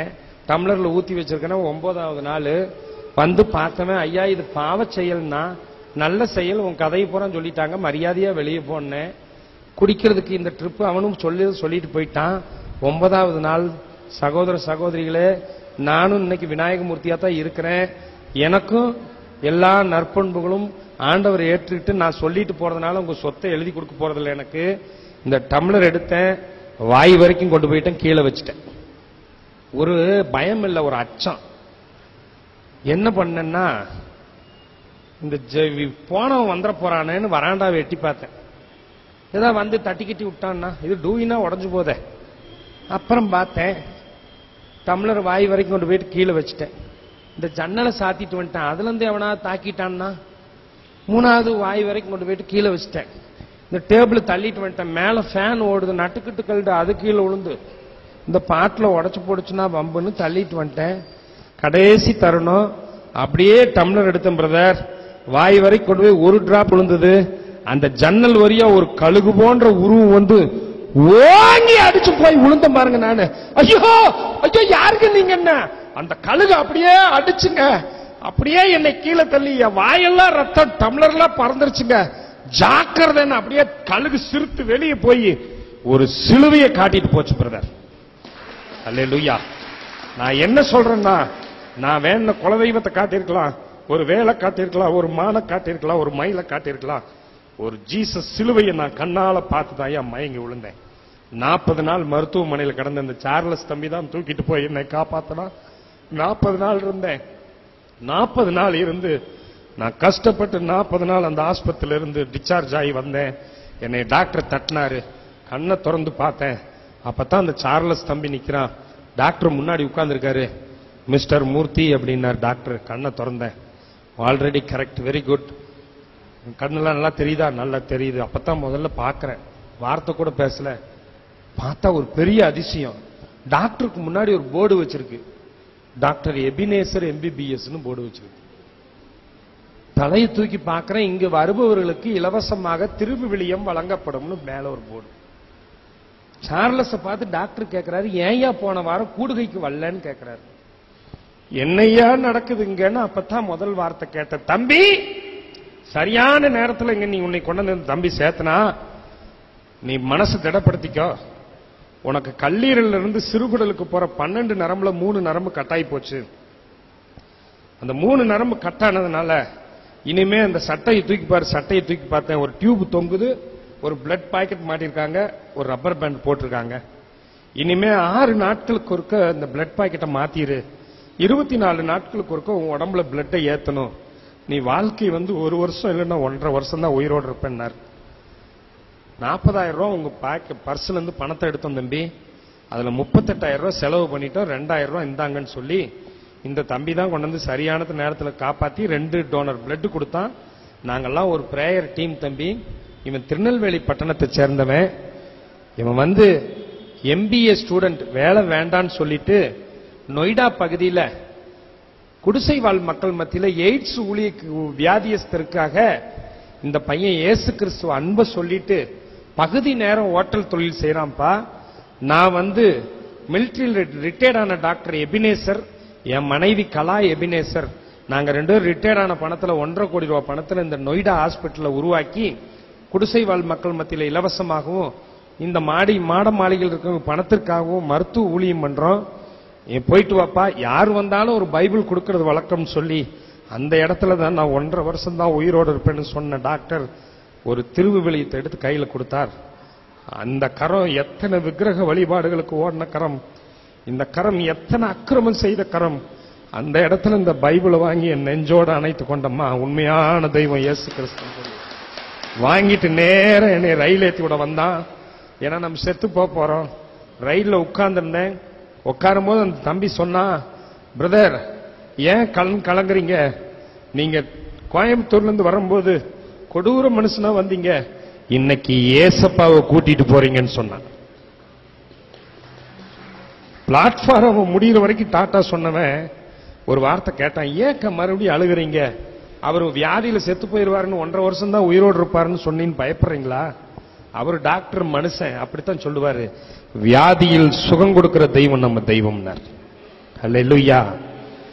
நாங்க எல்லாம் முடிஞ்சு போய் வர்றதுக்குள்ள அந்த பிளட் பாக்கெட்டை மாத்திட்டேன். பல்லாசாங்கிற ரயில்வே ஸ்டேஷன்ல ட்ரெயின் நிக்குது. என்னால கண்ட்ரோல் பண்ண முடியல. 80 கிலோவா இருந்தவன் 30 கிலோவா மாறிட்டேன். பல்லாசா ரயில்வே ஸ்டேஷன்ல எனக்கு 2 இட்லி சாப்பிட்டாகணும். ஏன்னா 40 நாட்களுக்கு முன்னாடி சுவையா நாக்கு சுவைப்பட்டு சாப்பிட்டவன், வெறும் எனக்கு சலைன் வாட்டர் தான் பாட்டில் தான் உள்ள இருக்கு. அப்ப அந்த பெர்த்ல இருந்து கீழே இறங்கி போய் பிளாட்ஃபார்ம், பல்லாசா ராஜஸ்தானி மொழி பேசுற இடம், அந்த ஸ்டேஷன்ல போய் நான் கேட்டேன். அந்த இன்னைக்கு சொன்னாலும் என் மனசானு தாங்காதுங்க. அந்த பிளாட்ஃபார்ம்ல இறங்கி போய் நின்று 2 இட்லி கேட்டேன், இல்லைன்ட்டான். சவுத் இந்தியன் ஹைதராபாத் தான்னா தான் இட்லி கிடைக்கும்ட்டான். சரின்னு அந்த 500 ரூபாய் நோட்டை வாங்கிட்டு வந்து பக்கத்துல கடையில கொடுத்து ஒரு கூல் ட்ரிங்க்ஸ் வாங்கலாங்கிறதுக்காக ஒரு 500 ரூபாய் சில்லற கேட்டேன். 500 ரூபாய் கொடுத்தான். 4 100 ரூபாய் நோட்டை ஜோப்ல வச்சுட்டு 100 ரூபாய் நோட்டை எடுத்து நீட்டி கேட்க போது அந்த வெள்ள பகுதியிலங்க கர்த்தர் உன்னை ஆசீர்வதிப்பார்னு தமிழ்ல எழுதி இருந்ததுங்க. அல்லேலூயா. இன்னைக்கு நான் அந்த ரூபா நோட்டை வச்சிருக்கிறேன். எங்க இடத்துல என்னை கடவுள் இன்னும் பூஸ்ட் படுத்துறார். நேரா வீட்டுக்கு வந்தேன், இறங்கினேன். எங்க மனைவி பார்த்துச்சு. நேரா அப்படியே அந்த எந்த போதகர் அடிச்சனோ அந்த போதகர் வீட்டுக்கு போகணும்னு சொன்னேன். போனேன். கண்ணீர் விட்டு ஒப்பு கொடுத்து நாங்க அழுதோம். எந்தெந்த சபையை அடிச்சு போட்டனோ அன்னைக்கெல்லாம் வித்து வித்து, தோட்டத்தை வித்து, அதை வித்து, இதை வித்து, எல்லாம் தரமட்டமாகி எல்லா சபைகளையும் எல்லாம் ஒழுங்கு பண்ணி ஆங்கிலாம் போட்டு கட்டி கொடுத்து அந்த சபையோடு ஒட்டு, ஐயா நான் இயேசு நான் மறக்க மாட்டேன்யா அப்படின்னு அந்த சபையோடு இருந்தேன். என் வீட்டுக்கு எல்லாரும் கூடி எங்க சபையார் அத்தனை பேர் வந்தாங்க. மன மகிழ்ச்சியா எங்க வீட்டுக்கு வரும்போது மரண ஓலம் அடங்குச்சு, ஆவிக்குரிய ஓலம் எழும்புச்சு. அல்லேலூயா. நாட்கள் கடந்து போச்சு. இந்த வியாதிக்காக நான் செத்து போயிடுற விஷயம் அந்த போதகர் ஐயாவுக்கு மட்டும் சொன்னேன். வியாதியில சுகம் கொடுப்பாருன்னு 40 நாள் உபவாசம் இருந்தாங்க. என் வீட்டுல எல்லாமே முடிஞ்சு போச்சு. அதாவது எல்லாம் இழந்துட்டேன். யாரை ஏமாத்தனோ எல்லாம் திருப்பி கொடுத்தேன். கம்ப்ளீட்டா கொடுத்துட்டு இந்த வீட்டையும் திருப்பி கொடுத்துட்டு, இந்த வீடையும் நாங்க இருக்கிற வீடையும் ஏமாத்தி வாங்கினது, அந்த வீட்டையும் திருப்பி கொடுத்துட்டு நாங்க காலி பண்ணி போய் எங்க மனைவி கிட்ட இருந்த பொருள் என்ன தெரியுமா? நான் இயேசு கிறிஸ்துவை ஏற்றுக்கொள்ளும் போது இந்த மாதிரி ஒரு தண்ணி பாட்டில் 4 பாட்டில் ஒரு 200 லிட்டர் பேரல் இதுதான். இதை வச்சுக்கிட்டு இந்த வியாதி இருக்குது, டயாலிசிஸ் பண்ணி பண்ணி பண்ணி பண்ணி வருவேன், கோயம்புத்தூருக்கு பண்ணுவேன் போவேன், இப்படியே பண்ணிட்டு இருந்தேன். எல்லாம் இழந்து போய் 10க்கு 16 ரூம்ல வாடகைக்கு குடியிருக்கலான்னு போது 1 மாசம் டைம் கேட்கிறேன். அந்த வீட்டை திருப்பி கொடுக்கிறவர்கிட்ட, பரவாயில்ல மூர்த்தி நிச்சயமா திருப்பி கொடுத்துருவேன் நீ அப்படின்னு சொன்னாரு. ஏமாந்து போனவர். இந்த 40 நாள் உபவாசம் இருக்கலாம் பிரதர் உங்க வியாதிக்காகன்னு எங்க சபையார் அத்தனை பேர் சொன்னாங்க. வேண்டாங்க ஐயா நான் எவ்வளவு கஷ்டப்படுத்திட்டேன் கடவுளுக்குன்னு சொல்லி 40 நாள் உபவாசம் இருந்தாங்க. 41வது நாள் நான் பிறண்டு படுக்கும்போது டியூப் கலந்து போச்சு. ஓடியாந்தோம் அங்க ஆஸ்பத்திரிக்கு. அங்க வந்து பார்த்தா எல்லா ஸ்கேன் எடுத்து பார்த்து ஒன்னும் கண்டுபிடிக்க முடியல. அடையார் மலர் மருத்துவமனைக்கு எழுதி கொடுத்தாங்க மெட்ராஸ்ல. அங்க குடலியல் நிபுணர் கோவிந்தராஜன் ஒருத்தர் இருக்காரு. அவர் செக் பண்ணி பார்த்துட்டு அவருக்கும் ஒன்னும் புரியாம அவரு அப்போலோல 1 லட்சம் ரூபாய்க்கு ஸ்கேன் எடுத்தாரு. அவர் என்ன பண்ணாரு, எனக்கு ஒன்னும் புரியலம்மா நீங்க அண்ணா நகர் வந்துருங்க வீட்டுக்குன்னாரு. அண்ணா நகர் வீட்டுக்கு போனோம். PH பாண்டியன் சபாநாயகர் வீட்டுக்கு நேர் எழுத்து வீடு அந்த டாக்டர் வீடு. அங்க போய் உட்கார்ந்தோம். அவர் என்ன சொன்னாரு, ஏமா உங்ககிட்ட செலவு பண்ண பணம் ஏதாவது வச்சிருக்கீங்களான்னு. எங்க மனைவி சொன்னாங்க, என்னுடைய கடைசியா நான் வச்சிருக்கிறது ஒரு 40 பவுன் நகை வச்சிருக்கையா, அதை வித்து எங்க வீட்டுக்காரர் குணப்படுத்திடுவோம், நிச்சயமா இயேசுநாதர் எங்க வீட்டுக்காரர் குணப்படுத்துவாருன்னு சொல்லி அந்த டாக்டர் கிட்ட சொல்லும் போது அவர் ஒரு நாமம் போட்ட ஐயங்கார். அவர் என்ன பண்ணாரு, இல்லம்மா நான் என்ன சொல்றேன், இந்த என்ன வியாதின்னு தெரியல, ரிப்போர்ட்ல ஒரு மாதிரி இருக்கு, உள்ளுக்குள்ள பார்த்தா ஒரு மாதிரி தெரியுது, இதை எங்களால கண்டுபிடிக்க முடியல. பூனால எய்ம்ஸ் மருத்துவமனையுடைய டாக்டர் ராய், மிஸ்டர் ராய்னு ஒருத்தர் இருக்காரு, அவர்கிட்ட தான் கேட்கணும். இவனை மயக்க நிலைமையில தான் இந்த ஆளை கொண்டு போய் சேர்த்தணும் பிளைட்ல. நீங்க ஒத்துக்கிறீங்கன்னா நான் அப்பாயின்மெண்ட் கேட்கறேன் அப்படின்னாரு. நீங்க கேளுங்க ஐயா, எங்க வீட்டுல எங்க மச்சான் இருக்கு, எனக்கு ஒன்னு கால் ஒரு கால் சென்ட், அதாவது 2.25 சென்ட் இடம் இருக்குயா மெயின் ரோட்ல, அதை வித்து கொண்டவர் சொல்றியான்னு எங்க மச்சன்னு கூப்பிட்டு இரவோடு இரவா எவனுக்கு கேட்டாலும் வியின்னு சொல்லி அடிமாட்டு விலைக்கு பல்லடம் பஸ் ஸ்டாண்ட் பக்கத்தில் இருக்கிற இடத்த வித்து நேரா அவர் ஒரு 1.25 லட்சம் ரூபாய் எடுத்துட்டு வராரு. என் மனைவிட்ட ஒரு 40,000 ரூபாய் பணம் இருக்கு, பிளைட்டை புக் பண்ணுங்கயான்னு சொன்ன உடனே அந்த டாக்டருக்கு ஒரு போன் வருது. கார்ட்லெஸ் போன் எடுத்துட்டு உள்ள போனவரு அப்படியே போனை வச்சுட்டு தலையை பிடிச்சிட்டு, அம்மா நீ இப்ப சொன்ன இல்லையா இயேசுநாதர் எங்க வீட்டுக்காரர் குணப்படுத்துவேன்னு, நிச்சயமா இயேசுநாதர் குணப்படுத்திட்டாருமா. இந்த ராய் வந்துமா இப்பதான் போன் பண்ணாரு, நாம அவரை பார்க்க போலான்னு இருந்தோம், அவரே எனக்கு போன் பண்ணி இன்னைக்கு இருக்கிற நடிகர் சோவுடைய மக கல்யாணத்துக்கு வர்றாருமா, என் வீட்டுல தான் தங்குவாரு, இவனை பார்க்க சொல்லிடலாம்ட்டாரு. எங்க வீட்டுல அங்கேயே அல்லேலூயான்னு வச்சுக்க. நேரம் அந்த டாக்டர் வந்தாரு. மறுநாள் காலையில பார்த்தாரு. அப்போலோ கொண்டு வர சொன்னாரு. நுங்கம்பாக்கம் அப்போலோல கொண்டு போனாங்க. மறுபடியும் அட்மிட் பண்ணோம். மறுபடியும் ஸ்கேனு, மறுபடியும் இது. பாம்பேல இருந்து மோர் மாதிரி ஒரு கலர்ல ஒரு மருந்து வந்தது, வெறும் வயிற்றுல குடிக்க சொல்லி போட்டு பார்த்தாங்க. கிளவுஸ கழிச்சிட்டு இன்னைக்கு அந்த ஞாபகம் வருதுங்க. கங்க்ராச்சுலேஷன் மிஸ்டர் விநாயகமூர்த்தினர். எங்க மனைவிக்கும் கை கொடுத்தார். வெரி குட், இவனுக்கு வியாதியே இல்லைன்ட்டார்.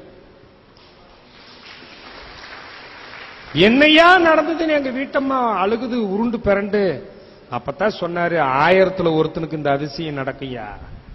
கல்லீரல் இருந்து சிறுகுடலுக்கு போற 12 நரம்புல ஒரு நரம்பு கட்டாயி போச்சு, 3 நரம்பு.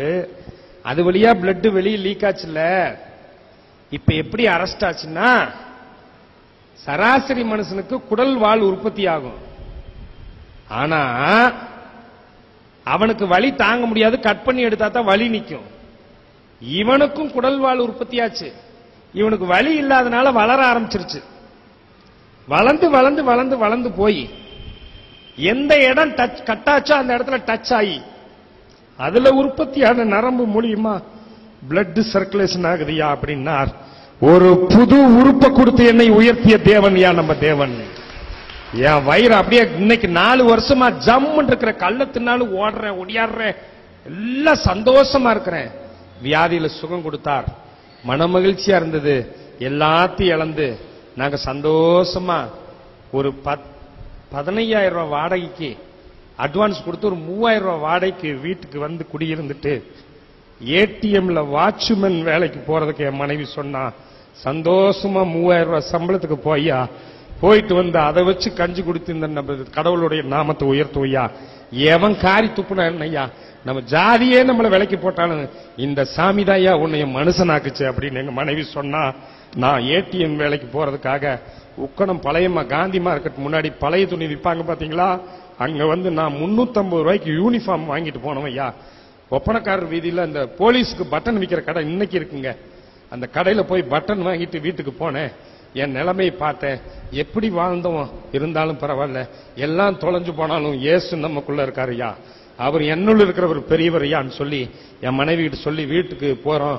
மழை பெய்யுது, எல்லாரும் என்னை காரி துப்புறாங்க. இயேசுக்கு பின்னால போனா நடு ரோட்ல இருக்கிறான், இயேசுக்கு பின்னால போனா வீட்டுக்கு இழந்துட்டான், எல்லாம் சொன்னாங்க.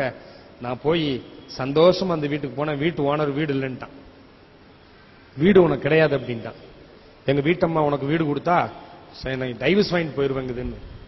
எங்க மனைவி எல்லாம் லாரியில உட்கார்ந்துருக்காங்க, இந்த லாரியும் வித்துத்தான் கடன் கொடுத்தாச்சு, லாரியும் தூக்கிட்டு போயிருவாங்க லாரிய. மழை கொட்டுது. என் மனைவி சொன்னா, என்னன்னா வீடு இல்லைன்னு, உன் நண்பர்களை கேளு. என் நண்பரை கூப்பிட்டேன், வெள்ளிங்கிரி என்னடா நம்ம ஜாதி விட்டு விளக்கிட்டாங்க, ஏசுக்கு பின்னால போனேன், நீ அவன் அந்த அவரையே கேளுங்கிறான். எல்லாரும் நாராயணா என்னடா 9 வீடு கட்டிருக்க, ஒரு வீடு கூட ஓவரும் அவரும் பாரோட வச்சுக்கோ, நீ ஏசுக்கு பின்னால போன இயேசுவை கேளு. நான் லாரி நின்னா என் குடும்பத்தை பார்த்து எல்லாம் கேவலமா பேசுவாங்கன்னு வண்டியை சோமனூர் கருமத்தம்பட்டிக்கு ரவுண்ட் அடிறான்னு அவர் ரவுண்ட் அடிச்சுட்டு இருக்கிறான் டிரைவரு. மலையில கொற்ற மலையில வீடு கேட்கிறேன், 1 மணி வரைக்கும் வீடு கிடைக்கல. 1 மணிக்கு என் மனைவி போன் பண்ணா, வாங்க புறப்பட்டு டீசல் இல்லாம வண்டி நிக்குதுன்னு இடி விழுந்த மாதிரி ஒரு செய்தி. 150 ரூபாய்க்கு இருக்கு பாக்கெட்ல. அப்ப 18 ரூபாய் டீசல் வாங்கிட்டு ஓடுறேன். ஏர்லாக் எடுத்து விட்டு எங்க மனைவி சொன்னிச்சு, இந்தாங்க 200 ரூபாய், பொழுது விடிஞ்சா அவரோட நாம தூசணப்படும், ஏசுக்கு பின்னால போனா வீடு இல்லாம நிக்கிறான்ட்டுருவாங்க, நேரம் 200 ரூபாய் எடுத்துட்டு போங்க. டிக் 20 கரும்பு கடிக்கிறேன்னா டிக் 20 வாங்குங்க, 200 ரூபாயில கேக் வாங்குங்க, விடிய காத்தால நம்ம செத்து போயிடலாம், நம்ம செத்து போய் அவர் நாமத்தை உயர்த்துவோம், பரலோக ராஜ்யத்தில் நம்ம வீடு வச்சிருப்பாருன்னு சொல்லிட்டு நான் புறப்பட்டேன். மனைவிக்கு கீழ் படிஞ்சு வர்றேன். நான் ஓட்டிட்டு வர்ற பைக்கு பெட்ரோல் இல்லாம நிக்குது. 16 கிலோமீட்டர் தள்ள நம்புறதார். இயேசுவின் ரத்தம் ஜெயம், இயேசுவின் ரத்தம் ஜெயம்னு தள்ளிட்டு வர்ற வண்டி பஞ்சராகி போச்சுங்க. எப்படி தள்ளிட்டு வந்தேன், தள்ளிட்டு வந்து அந்த கேக்கெல்லாம் வாங்கிட்டு ரெடியா இருக்கிறேன். 5:50க்கு ஒரு சின்ன வாசல் ஆண்டவர் திறந்தார். எங்க குழந்தையா கூப்பிட்டு, மச்சா கவலைப்படாதீங்க கவலைப்படாதீங்க, எங்க வீட்டு ஓனர் குர்லா எக்ஸ்பிரஸ் பிடிச்சு ஓடுற டூர் சுத்தி பார்க்க போறாரு, 7 மணிக்கெல்லாம் கிளம்பிடுவாரு, நீங்க போனோம்னா வந்துருங்க, அந்த சாவி எங்கிட்ட தான் கொடுத்துட்டு போவார், அந்த வீட்டு சாவி கொடுக்குறேன், அங்க போய் 10 நாளைக்கு இருங்க, வீட்டை பிடிச்சிடலான்னு. எங்க மனைவிக்கு போன் பண்ண, சித்ரா போன் பண்ணல, ஆமா விட்டு ஏரியா கேட்கணுச்சு, தூக்கி விட்டேன் கேட்க. நேரம் அந்த குடும்பத்தோட கார் வெளியே போச்சு. நாங்க ஒரு லாரியில இருந்து இறங்கி உள்ள போனோம். சாவி கையில் கொடுத்துச்சு, அந்த வீட்டுல உட்காரலான்னு போனோம். இந்த ஆள் வீட்டுல வேண்டாமா, உன் வீட்லயே உட்காந்துக்கிறேன்னு 10க்கு 16 ரூம் உட்கார்ந்து இருந்தோம். 8 மணிக்கு ஒரு காப்பி குடிச்சிட்டு உட்கார்ந்து இருக்கிறேன். 9 மணிக்கு குர்லா எக்ஸ்பிரஸ்ல போனவன் புருஷன் பொண்டாட்டிக்கு சண்டை வந்து ஈரோட்லயே திரும்பி வந்துட்டான். இவன் அங்க இங்க இருக்கிறாங்கிறான். ஐயோ மறுபடியும் லாரியில் ஏறிட்டு எல்லாம் போனோம். அப்புறம் பார்த்தா எந்த சொத்தை இழந்தமோ அந்த வீட்டு ஓனரே எனக்கு 10 சென்ட் இடம் பல்லடத்துல எனக்கு எழுதி கொடுத்தார். அல்லேலூயா, வாயா அப்படின்னு சொல்லி 10 சென்ட் இடத்த கொடுத்து வீட்டை கட்டி சந்தோஷமா இருயா அப்படின்னு கொடுத்துட்டு அன்னைக்கு நைட்டே ஹார்ட் அட்டாக்ல இறந்து போனார். நேரா அந்த அக்கா எல்லா இளவெல்லாம் முடிச்சுட்டு வீட்டுக்கு போனேன். எப்படி அந்த 9 வீடை கட்டிட்டேன். 9 வீட்டை கொடுத்துட்டார் ஆண்டவர். 6 வீடு வாடகை கூட்டு, 8 வீடு வாடகை கூட்டு நான் ஒரு வீட்டுல இருந்தேன். சந்தோஷமா என் வாழ்க்கை போயிட்டு இருந்தது. எல்லாம் திரும்பி பார்க்க ஆரம்பிச்சாங்க. இழந்த வீட்டை கொடுத்தாரு பாய். ஏடிஎம் வேலைக்கு போறதை நிறுத்திட்டார். வீட்டு வாடகை வருது, அரிசி வாங்குறதுக்கு பருப்பு வாங்குறதுக்கு பணம் இருக்குது போதும் அப்படின்ட்டு இருக்கிறேன். அப்படியே பிரேயருக்கு போக வர இப்படியே வாழ்க்கை ஓடிச்சு. ஒரு நாள் நான் கேட்டேன், டெய்லி பிரேயருக்கு போயிருவேன். அவன் கொடுத்த சந்தோஷம், உயிரை கொடுத்த தேவன், பிரசங்கம் கேட்க போவேன். அந்த உட்கார்ந்து இருக்கிறான், அந்த அம்மணி உட்கார்ந்து இருக்கிற மாதிரி உட்கார்ந்து கேட்பேன், ஓடுவேன், எம்பாட்டுக்கு வருவேன். இப்படியே போயிட்டு இருக்கும்போது எங்க மனைவி கிட்ட கேட்டேன், நான் ஏசப்பாட்ட ஒரு பைக்கு கேட்கலான் இருக்கிறேன். கொடுப்பாரு உனக்கு பைக்கு, அதுக்கெல்லாம் நல்லா பலப்படணும். சும்மா கேட்டவொன்னு உனக்கு கொடுப்பாரா? எத்தனை கூத்து பண்ணிருக்கிற அவருக்கு, அதெல்லாம் நல்லா ஜெபம் பண்ணி அப்பத்தான் கொடுப்பாரு. அவர் கொடுத்தாலும் நீ கொடுக்க மாட்டியா இருக்கிற அப்படின்னு நானு சரின்ட்டு, சரி பைக்கு கொடுப்பாரு நமக்கு அப்படின்ட்டு அப்படியே ஜபிச்சுட்டு இருந்தோம். இந்த எங்க வீட்டுல குடியிருக்கிற ரூத்து, அவன் புருஷ பாத்திர கடை வச்சிருக்கிறான். ஏன்டா டேய் ஒரு பைக் குடுறா, பொள்ளாச்சி வரைக்கும் போயிட்டு வரேன். போ, நான் எடுத்துட்டு போட, கடையை திறந்தா அப்புறம் நான் சும்மா தானே போறேன்னா. எங்க மனைவி கூட்டிட்டு பொள்ளாச்சி கல்யாணத்துக்கு போயிட்டு திரும்பி வந்தோம். காமநாயக்கு பாளையத்துல மறிச்சுட்டான் எங்க சொந்தக்கார பையங்கள. நிப்பாட்டியா வண்டியா, டோக்கன் ஒண்ணு போடு, மாகாளியம்மனுக்கு நோம்பி டோக்கன் போடு. என்னம்மா அவன் டோக்கன் போட சொல்றான்? 100 எழுதி தொல்லுங்க, தலைவலியா இருக்குது. 100 எழுதிட்டேன். எழுதி டோக்கன் எடுத்து வச்சுக்கிட்டு நேரம் கவுண்டர் ஃபைல் எங்க வீட்டை மாட்ட கொடுத்துட்டு போயிட்டேன். ஒரு வாரம் கழிச்சு வந்தானுங்க அவனுங்க. யோ மாப்பிள்ளை எங்கயா அப்படின்னு எங்க அக்கா, எங்க அம்மா, எங்க வீட்டம்மா இருக்க பின்னால் இருக்கிறார் பல்லு விளக்கிட்டு. அந்த ஆளுக்கு பல்லு விளக்குற நேரம் இல்லையான்ட்டு வந்தான். யோ வாயா அப்படின்னா. ஏன்டா அப்படின்னு, நான் தான் சொன்னல ஏசப்பாட்ட போயிட்டு இனிமே வீட்டுக்கு வரக்கூடாதுன்னு சொன்னல உங்களை அப்படின்னு. உங்க ஏசு நீயே வச்சுக்கியா, நான் அதுக்கையா வந்தேன். உன் டோக்கன் கொடுத்தேன், அதை கொண்டாயான்னா. ஏன்டான்னு, உனக்கு ஹோண்டா பைக் விழுந்திருக்கியா, புது பைக்குன்னா. என்னடா ஹோண்டா பைக் விழுந்திருக்குன்ட்டு நேரா டோக்கன் எடுத்து கொடுக்க சொன்னா, இந்த அம்மா வாஷிங் மிஷின்ல போட்டு ஆட்டிருச்சு. அத பேண்ட், ஜீன்ஸ் பேண்டோட போனதுனால கொஞ்சம் தப்பிச்சுது. அதெல்லாம் எடுத்து அயன் பண்ணி, இந்தடா பாடுறா என்னவோ பைக் விழுந்திருக்குங்கிறாம நம்ம அப்படின்னு எங்க வீட்டை மாட்ட கேட்டேன். சரி இரு, ஆண்டவர்கிட்ட பைக் தான் நான் கேட்டேன், பைக்கு கொடுத்துட்டாரு, ஆனா அவரு கொடுக்கலையே, பிசாசுல கொடுத்துருக்கு அப்படின்னு. எங்க வீட்டம்மா சொல்லிச்சு, ஏதாவது இருக்குதா உங்களுக்கு மண்டையில அப்படின்னு. ஏம்மா அப்படின்னு, துன்மார்க்கருடைய பணம் நீதிமானுக்கு தாயா, போயா போய் வாங்கிட்டு வாயான்னுச்சு. சந்தோஷமா வந்தேன். மேடையை போட்டு மேடையில் கூப்பிடுறாங்க. முதல் பரிசு ஹீரோ ஹோண்டா பைக்கு, மூர்த்தி கூப்பிடுவதில் ஹோண்டா சைன். ஃபர்ஸ்ட் வண்டி கோயம்புத்தூர்ல என்னதுண்ணா, ஜவஹர்ண்ணா எனக்கு தான் கொடுத்தான். பிரசன்ன ஹோண்டால இருந்து கூப்பிட்டான். அந்த போட்டோ கூட மாட்டிருக்காங்க ஹோண்டால. அலெக்ஸ் அப்ப மேல கொடுக்கிறவரு அவர் ஜெனரல் மேனேஜரா 5 மாவட்டத்துக்கு. அவர் தான் என்னால இன் பண்ணிட்டு கொடுக்க வந்தாரு. நான் மேல போனேன். அவர் பேட்ச் ஒண்ணு போட்டிருந்தார் ரவுண்டா, ஸ்கூல் பிள்ளைக்கு போட்டிருக்கல பேட்ச் ரவுண்டா. அதுல மெய்யான தெய்வம் இயேசுவே அப்படின்னு எழுதியிருந்தார். மாகாளியாத்த நோம்பில சாவி கொடுக்கணும். இந்த நான் மைக்க வாங்கிட்டு ஐயா பிரைஸ் லாடுங்கிறேன், ஊரே கேக்குது. அவரு பிரைஸ் லாடுங்கிறாரு, எல்லாம் பாக்குறான். மேடையில் உட்கார்ந்தவெல்லாம் என்னையா விநாயகமூர்த்தி, ஆமாங்கய்யா ஏசு கிறிஸ்து, மைக்கில் பேச இப்படி பிடிச்சிக்கிட்டு ஏசு கிறிஸ்துவ ஏற்றுக்கிட்டேன். இந்த கொள்ளையில போனவனுக்கு ஏதோ டோக்கன் கொடுத்தானுங்கன்னு வந்த முதல் பரிசு எனக்கையா, வெரி குட்னு சாவி கொடுத்து கீழே வந்த. கொடுத்தது ஒரு தேவ மனுஷன். போன் பண்ணாரு, நீ வண்டி எடுத்துட்டு ஆபீஸ் வாங்கினாரு, 7000 ரூபாய்க்கு ஃபிட்டிங் சார்ஜ் ஃப்ரீ. எனக்கு பூரா மாட்டி விட்டார். கேட்ட உடனே பைக் கொடுத்தாரு. 2 நாள் கழிச்சு என்னென்ன, நான் ஆண்டவர்ட்ட லாரி கேட்கலான் இருக்கிறேன். கொடுப்பாரு லாரியா, பைக் கொடுத்த மாதிரி கொடுத்துருவாரு உனக்கு. அதுக்கெல்லாம் நல்லா பலப்படணும், ஓடணும். நான் ஓடிட்டு தானே இருக்கிறேன், பைபிள் எடுத்துக்கிறேன், பிரசங்கத்தை கேட்கத்தானே போறேன்னு. அதெல்லாம் நல்லா ஜெபம் பண்ணணும். எங்க வீட்டம்மா 4 வருஷத்துக்கு அப்புறம் அந்த அம்மா பேச்சு அதிகமாயி போச்சு, நம்ம பேச்சு கம்மியாயி போச்சு. சரின்ட்டு சரியம்மா நானும் முதல்ல கேட்கறேன்ட்டு ஆண்டவர்கிட்ட கேட்டேன், ஒரு லாரி கொடுத்தா பரவாயில்லாண்டவரே அப்படின்னு. சரஸ்வதி ஜுவல்லர்ஸ்காரரு வாக்கிங் போறப்ப நடந்து வந்தார். டேய் மூர்த்திங்க வாடா அப்படின்னாரு. போனேன். ஏன்னா நல்லா இருக்கியாடா? நல்லா இருக்கும் தலைவர் அப்படின்னு. சரி பல்லடத்தில் நம்ம இடத்த வித்துறலாம், 1 கோடி ரூபாய் அவசரம், பையன் ஏதோ கம்பெனி போடுறானா, வித்துரு அப்படின்னாரு. இந்த ஆள் என்னன்னா இடம் விற்கிறதுல எங்கிட்ட சொன்னா, எங்க தலைவர்கிட்ட அப்பெல்லாம் பழைய பாவ வாழ்க்கையில எங்க தலைவர்கிட்ட சொல்லி அடிமாட்டு விலைக்கு வாங்கி வாங்கி கொடுத்துருவேன். அந்த பாணியில இவர் அடிச்சு விட்டாரு. சரி நான் நல்ல விலைக்கு வித்து கொடுக்குறேன்னு அவர் போயிட்டார். இவங்க அண்ணன் வந்தாரு. ஏய் மூர்த்தி அப்படின்னாரு. அவர் வந்தார். நமக்கு ஒரு இடம் வேணும் காத்தாடி போடுறதுக்கு. நம்ம ஸ்பின்னிங் மில்லுக்கெல்லாம் கரண்ட் பத்தல, காத்தாடியில எடுத்துக்க சொல்லிட்டான். காத்தாடி போட இடம் வேணும், பல்லடத்துல பாருன்ட்டார். அண்ணன் விக்கிறாங்கிறான், தம்பி வாங்குறாங்கிறான். அண்ணனும் தம்பி 19 வருஷம் பகை. நேருக்கு நேரா பார்த்ததுல அக்கா தங்கச்சி கல்யாணம் பண்ணிக்கிறான். ஒரே அடிதுடி. பார்த்தா வெட்டிக்குவாங்க. நகைக்கடைக்கு போனேன். ஆண்டவரே அவன் கொடுக்கறாங்கிறான் அவன் வாங்குறாங்கிறான், ரெண்டு பேரும் ஜென்ம பகை, எப்படி போய் கேட்கறது அப்படின்னு போட்டாவுக்கு மாலை போட்டாரு. அந்த அக்கா தாம்பாளை தூக்கி நின்னுச்சு. அக்கா வணக்கம் அக்கா. அண்ணன் வணக்கம். அண்ணன் கிட்ட சொல்லுங்க நான் வந்திருக்கிறேன்னு. அந்த மாலை போட்டவர் என்னை பார்த்தாரு. வாடாமூர்த்தினாரு. இடம் ஒண்ணு பிடிச்சிட்டேன் உங்களுக்கு, என்ன வெரி குட், காலையில் நல்ல செய்தியா கொண்டு வந்திருக்கிறேன் அப்படின்னு இறங்கி வந்தாரு. மாலை போட சொன்ன, கோவப்படாதீங்க, இடம் பார்த்துட்டேன், உங்க தம்பி இடம் தானே. போட்டா வந்து வெளியே விழுந்தது. என் முன்னியத்துல போட்டா வந்துதான் வெளியே விழுந்தது.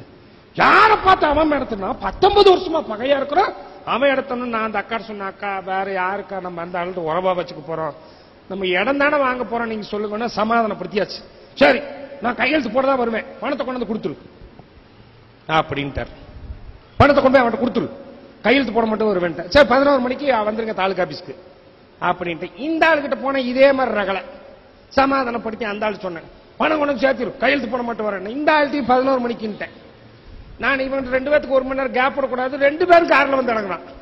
தாலுகா ஆபீஸே கொதிக்குது. ஐயோ அண்ணன் தம்பி வந்துட்டா நீ என்ன ஆக போதோன்னு நான் கண்ணை மூடிட்டு நின்ட்டேன். என்னடா இவங்கிட்டையும் 11 அவன்கிட்டையும் 11 மணிக்குன்ட்டு 2 பேரும் வந்துட்டானுங்களே.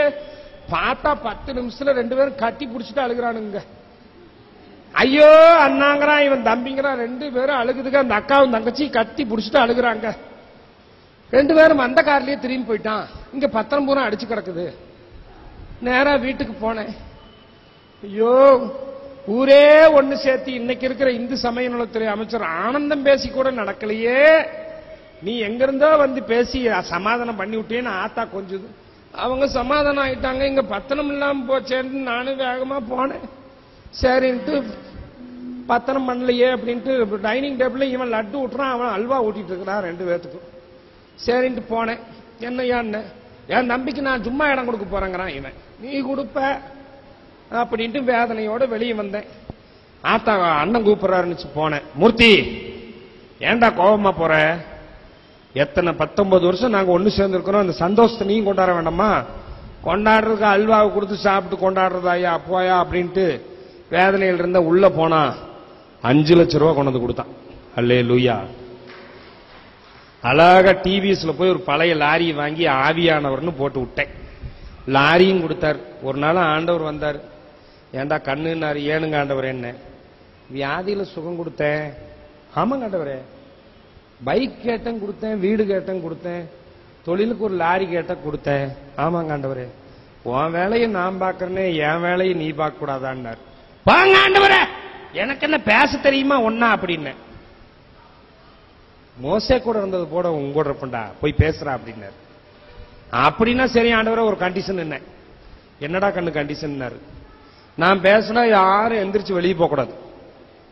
பிரசங்கம் பண்ணும்போது மண்டையை சொரிச்சுட்டு பாதி பேர் இந்த பக்கம் போறாங்க, பாதி பேர் அந்த பக்கம் போறாங்க, எல்லாம் போவாங்க. ஆனா யாரும் போக கூடாது ஆண்டவரே. என்ன ஒரு ஆள் எந்திரிக்க விட மாட்டேன்னாரு. 141 சபை போன வருஷம் ஏறி இறங்கி இருக்கிறேன். ஒரு குண்டூசி போட்டா எந்திரிச்சு போல. என் தேவ செய்திலையும் என்னுடைய விட்னஸ்லையும் இன்னைக்கு வரைக்கும் ஆண்டவர் நடத்திட்டு இருக்கிறார். அவர் சமூகத்துல இருதயத்துல மின்னி மிளறி கொண்டிருக்கிறேன். எல்லாத்தையும் கொடுத்த ஆண்டவர் ஓடிட்டு தான் இருக்கும். எத்தனை பைபிள் வந்து ஒரு பொக்கிஷங்க. எங்க போனாலும் இதை கொண்டு போனுங்க. 1189 அதிகாரம், 31,173 வசனம், 7,73,693 வார்த்தைகள், 35,83,493 எழுத்துக்கள் சங்காரம் பண்ணுது. இன்னைக்கு காலையில கூட ஆண்டவர்கிட்ட கேட்டேன். எல்லாரும் பொண்ணு பார்க்க போறான், 100 பவுன் போடுவானா 50 பவுன் போடுவானான்னு என்னைய கேட்கறான். ஆண்டவரே, எவனும் சுவிசேஷத்தை கேட்க வர்றதில்ல. அண்ணா அங்கெல்லாம் கூட்டத்துக்கு போறீங்களே, ஏதாவது பொண்ணு பாருங்க, ஒரு 50 பவுன் 100 பவுன்ல பாருங்கன்னாங்கிறாங்களே. அதுக்கு தான் இன்னைக்கு ஆண்டவர்கிட்ட கேட்டேன். ஆண்டவர் அழகா சொன்னாரு, அப்படியெல்லாம் பார்க்க கூடாதுடா கண்ணு, பைபிள் பிரகாரம் தான் நடக்கணும். பைபிள் என்ன சொல்லுதோ அப்படித்தான் நடக்கணும். நாம தாங்க போட்டு கட்டிட்டு வரணும். அப்படி கட்டிட்டு வந்ததெல்லாம் நல்லா தானங்க இருக்குது. ஆதாம் வந்து விழா எலும்பு கொடுத்து தானங்க கூட்டிட்டு வந்தாரு. இங்கிருந்து ஈசாக் போனார், படைபலத்தோட நகை நட்டெல்லாம் போட்டு தான் கூட்டிட்டு வந்தாரு. யாக்கோப் போனா அவங்க மாமா கிட்ட, என்ன மாமா அப்படியே அப்படி இப்படின்னா. சரி ஒரு 7 வருஷம் ஆட்டோ ஓட்டுனா. ராகேலுக்காக ஓட்டினா பாருங்க 7 வருஷம் ஆட்ட. அவன் நினைப்பு இவனே தான் வாயை கொடுத்து கிடத்துக்கிட்டான். அந்த ஆள் ஒண்ணு கேட்டா கொடுத்துருப்பாரு. இப்ப நான் வேணா வேலை பாக்குறனுங்க 7 வருஷம் வேணா ஆடு ஓட்டுறனுங்கன்னா பேசாம சம்பளத்தை வாங்கிட்டு கட்டிட்டு வர வேண்டியதானே. ஆடு ஓட்டுறணும்னா அந்த ஆள் பார்த்தாரு நல்லா தான் மேய்க்கிறான்னு சொல்லிட்டு நைட்டோட நைட்டா தங்கச்சியை குடிச்சு மாட்டி விட்டார். அக்கா இருக்கும்போது எப்படி தங்கச்சியை கொடுக்கறதுன்னு அக்கால புடிச்சு கட்டி விட்டாரு. மறுநாள் கேட்டா இன்னொரு 7 வருஷம் ஓட்டட்டுமா நான் ஆட்ட. இன்னொரு 7 வருஷம் ஓட்டி கொண்டு வந்து சேர்த்தனா கொடுத்து தான் கட்டிட்டு வந்தாங்க. அதனால இன்னைக்கு எப்பேற்பட்ட மாற்றங்கள் எல்லாம் இருக்குது. அதனால நேரம் ஆயிருச்சு, நான் பேசினா விடிஞ்சு போயிடும். இன்னைக்கு நான் சொல்றேன், மத்தேயு எழுதின சுவிசேஷம் 23வது அதிகாரம் 25வது வசனத்தின் பிரகாரம், போஜன பான பாத்திரத்தின் வெளிப்புறத்தை சுத்தம் செய்கிறோம், உட்புறத்திலோ அவைகள் கொள்ளையினாலும் அநீதத்தினாலும் நிறைந்திருக்குது. அதனால அவற்றின் உட்புறத்தை முதலாவது சுத்தமாக்கவும் சொல்லி அவருடைய கிருபையினாலும் அவருடைய ஆசீர்வாதத்தாலும் உங்களுடைய மனமகிழ்ச்சியோடு விருப்பமில்லாமல் விடைபெறுகிறேன். அல்லேலூயா. Thank you Vinayagamurthy. we really very appreciate you. உங்களை ரொம்ப நாங்கள் பாராட்டுறேன். ரொம்ப நன்றி. தேங்க்யூ.